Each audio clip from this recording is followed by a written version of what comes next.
For the first time ever, 22-year-old Chad DeSoto talked publicly about his actions on the evening of February 12, 2013.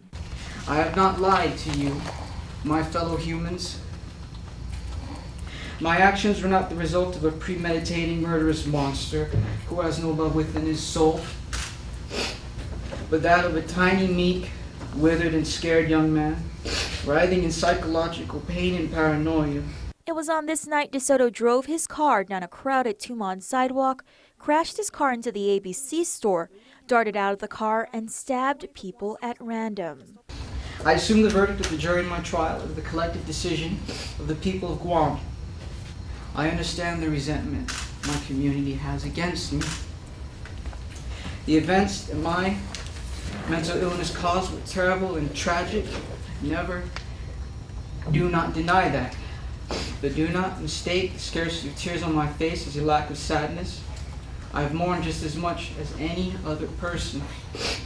I have cried for 634 days on the inside and out. As he addressed the people of Guam today, he continued to blame his violent actions on what he claims is mental illness, specifically schizophrenia and psychotic depression. These humans are held captive against their will, the unlucky prisoners of their own minds.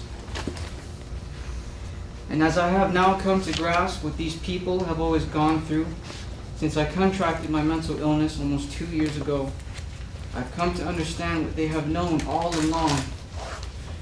The hardest prison to ever escape is in your mind. The court also heard statements provided by DeSoto's mother, father, and girlfriend. All three requested the court grant the defendant mercy and forgiveness and provide him the mental help he so desperately needs. Despite a stone-cold face throughout his trial, today DeSoto was full of expression, his eyes filled with tears as he listened to the words from his loved ones. But it wasn't only the defense getting emotional, as the court also heard from the victims' families, including Masao Uehara, the father-in-law of the late Rie Sugiyama.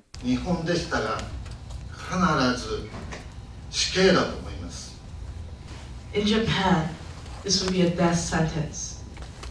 I'm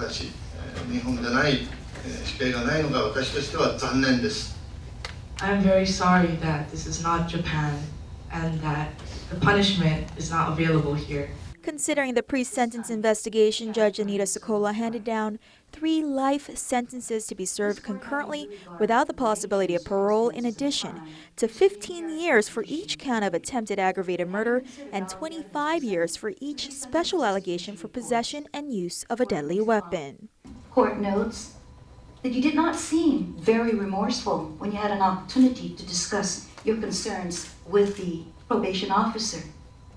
Court also notes that in your own statement to the court that your remorsefulness did not come out. You were more concentrating about the mental illness and your family. Although the prosecution believed the maximum sentence would equate to 14 life sentences, Attorney General Leonardo Rapadas expressed satisfaction with today's judgment. We asked for the maximum. We did get the maximum. However, we didn't get the consecutive sentencing we wanted, but it does send a strong message that we will do what we can. He was expressing this mental disease, but we did what we can to disprove that. So I believe that justice was served in this. A restitution hearing for DeSoto is scheduled for November 19. Reporting for Guam's News Network, I'm Crystal Paco.